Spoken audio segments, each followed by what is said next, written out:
সবাইকে জানাই শুভ নববর্ষ। Welcome back to my mini blog. তো আজ ঘুরতে ঘুরতে চলে এসেছি সাউথ সিটি মলে। বাইরেটা কত সুন্দর করে সাজিয়েছে দেখো তোমরা সবাই। ভিতরটাও খুব সুন্দর, যেন বাঙালিয়ানা ফুটে উঠছে। আরে দেখো দেখো এদিকে কত লোকের ভিড়, যেন দুর্গাপুজো হচ্ছে। বাঙালির কাছে ফেস্টিভ্যাল মানেই ভাই আলাদাই ফিলিংস। তো তোমরা কি করে তোমাদের নববর্ষ কাটালে সেটা অবশ্যই জানিও আমাকে। দেখো কত লোকজন, কত ভিড়। মাঝে আমার এই চাল বদনটাও একটুখানি দেখে দিলাম, জানি ভালো না তবুও।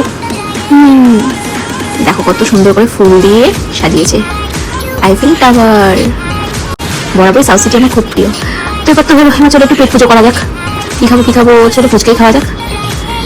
ভিকারির মতো পাটি নিয়ে দাঁড়িয়ে পড়েছি ফুচকা খাবো বলে। এই দেখো ফুচকা, এবার গলা বেরোতে হবে। কি খাই? একটু মশলা কোল্ড ড্রিঙ্কস খাবো, বরাবর ফেভারিট। দেখো এখানে দাদা খুব সুন্দর করে বানাচ্ছে এই যে আমার মশলা কোল্ড ড্রিঙ্কস। আমি গলা ভেজাই। তোমরা পরবর্তী মিনি ব্লগের জন্য অপেক্ষা করো আর আমার চ্যানেলটা